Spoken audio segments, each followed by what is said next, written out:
Hi everyone, तो कैसे हैं आप सभी लोग। मैं आशा करती हूँ आप लोग बिल्कुल स्वस्थ होंगे और बिल्कुल अच्छे तरीके से अपनी पढ़ाई को कर रहे होंगे। तो SSC JEE 2024 pre exam already हो चुका है और अब सारे लोग जितने भी कैंडिडेट्स हैं वो किसी भी ब्रांच के हो, मैकेनिकल, सिविल, इलेक्ट्रिकल, वो या तो एसएससी जेईई 2024 मेंस की या सीबीटी 2 की प्रिपरेशन कर रहे होंगे, या तो फिर अब जो कैंडिडेट्स न्यू आ रहे हैं वो लोग एसएससी जेईई 2025 प्री की प्रिपरेशन कर रहे होंगे। तो प्रिपरेशन तो आप कर रहे हैं, पर इस प्रिपरेशन में ये जानना बहुत ज़रूरी है कि भाई टारगेट क्या है हमारा। बहुत से ऐसे स्टूडेंट्स होंगे जिनको ये लगता होगा कि मुझे तो यार सीपीडब्ल्यूडी में जाना है, या आपको एमईएस में जाना है, या सीडब्ल्यूसी में जाना है, जितने भी टॉप डिपार्टमेंट्स हैं आपको उसमें जाना है। तो यार टारगेट कितना करना होगा।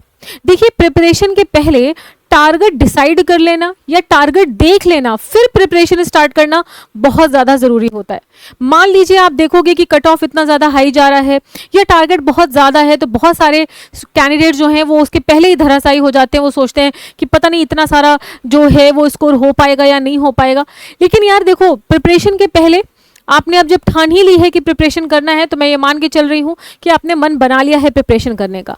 देखो, अगेन प्रिपरेशन करना है नहीं करना है अगेन बेटा आपके ऊपर है, पर अगर करना है तो आंखें खोल लेना बहुत आवश्यक है। ये बहुत आवश्यक है कि आप अंधे ना चलें, अंधा ना खेलें, आप आंखें खोल लें और ये जान लें कि अगर आपको सीपीडब्ल्यूडी में जाना है या सीडब्ल्यूसी में जाना है या एमईएस में जाना है, जहां पर भी आपकी इच्छा है, जहां पर भी आपका मन कर रहा है, उसके लिए स्कोर कितना चाहिए होगा, आखिर कितना स्कोर यहाँ पर आप लोगों को चाहिए होगा ताकि आप यहाँ पे जा सके। तो ये जो वीडियो है 2024 और 2025 स्पेशली फॉर 2025 के स्टूडेंट्स के लिए भी है। तो अच्छा, अगर अभी तक में आप लोगों ने मेरा टेलीग्राम ग्रुप नहीं ज्वाइन किया है तो आप इस टेलीग्राम ग्रुप को ज्वाइन कर सकते हैं। तो जो भी डे टू डे अपडेट है, प्रैक्टिस क्वेश्चंस हैं, वो सारे मैं इसी टेलीग्राम ग्रुप में डालती हूँ, मीनू मैम पीडब्ल्यू। ठीक है, ये टेलीग्राम ग्रुप आपको भूलना नहीं है, आपको टाइप करना है मीनू मैम पीडब्ल्यू। ठीक है, चलो परफेक्ट है। देखो यार, सबसे पहले सिविल इंजीनियरिंग की बात कर लेते हैं। देखो 2023 का जो सीबीटी 1 का जो कट ऑफ था आपका सिविल इंजीनियरिंग की अगर बात करें तो 108 कट ऑफ था। 2022 में अगर देखेंगे तो 110 कट ऑफ था। अब आप कहोगे मैम कट ऑफ लेके क्यों आ गए, ये कट ऑफ तो मुझे पता है। हाँ भाई, मुझे पता है कि आपको ये कट ऑफ पता है। अब मैं ये कट ऑफ क्यों लेके आई हूँ, ताकि मैं आपको एक अनुमान लगा के बता सकूँ कि आपका कितना टारगेट होना चाहिए। सवाल ये पैदा होता है, बहुत सारे लोगों को लगता है कि ये जो कट ऑफ है वो ही हमें टारगेट करना है। नहीं बेटा, ये कट ऑफ तो उस कैंडिडेट का मार्क्स है जो बिल्कुल लास्ट में है ना, टॉप का नहीं है, ये लास्ट वाले का मार्क्स है। तो क्या आपको लगता है कि 108 मार्क्स स्कोर करने के बाद वो व्यक्ति सेलेक्ट हो सकता है? यस, हो सकता है, पर उसके लिए क्या करना होगा। आप देखो, सबसे पहले मैं यहाँ पे कट ऑफ लेके आई हूँ। सीपीडब्ल्यूडी की कट ऑफ देखो, सिविल इंजीनियरिंग की है, सीबीटी 1 सीबीटी 2 दोनों मिला लो 346.73, सीडब्ल्यूसी की आपका 335.71, एमईएस की 342.82। अब आप ध्यान से अगर देखेंगे बेटा, तो यहाँ पर अगर आप इसको माइनस करो, देखो 346.73 को जो कट ऑफ गई आपकी 2023 में 108 है ना, 108 कट ऑफ गई, तो 346.73 को माइनस करेंगे आप 108 से तो 238 आएगा। समझ रहे हो, 238 आउट ऑफ 300 जो पेपर हुआ वो उस कैंडिडेट का मार्क है जो सबसे लास्ट में है। तो क्या यार, जो व्यक्ति 108 नंबर भी नहीं ला पा रहा है सीबीटी 1 में, तो क्या वो 238 ले आएगा आउट ऑफ 300? तो मेरे हिसाब से बेटा ये जो 108 यहाँ पे दिया हुआ है ना, ये उस स्टूडेंट का मार्क्स है जो सबसे लास्ट में आया होगा।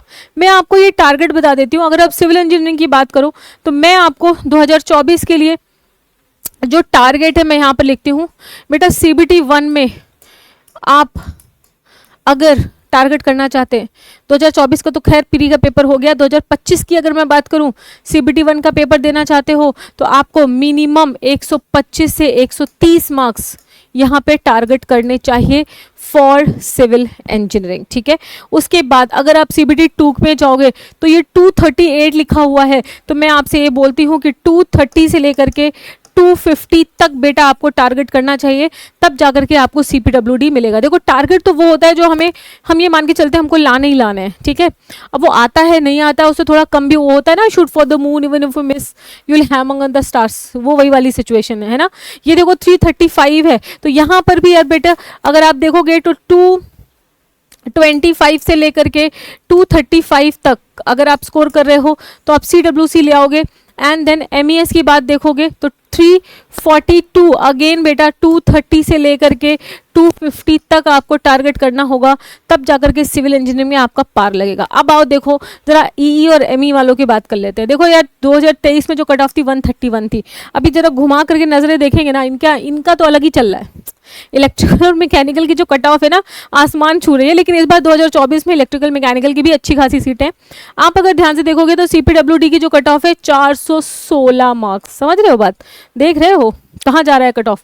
तो 416 को अगर मैं 131 से माइनस करती हूँ बेटा तो कितना आता है 285, समझ रहे हो 285 आउट ऑफ 300, 285 आउट ऑफ 300, मतलब समझ रहे हो, सिर्फ 2-4 क्वेश्चन 5 क्वेश्चन छोड़ना भी नहीं, 2-4 क्वेश्चन, समझ रहे हो, 3 नंबर का एक क्वेश्चन होता है, 285, समझ रहे हो, बहुत बड़ा वैल्यू है ये।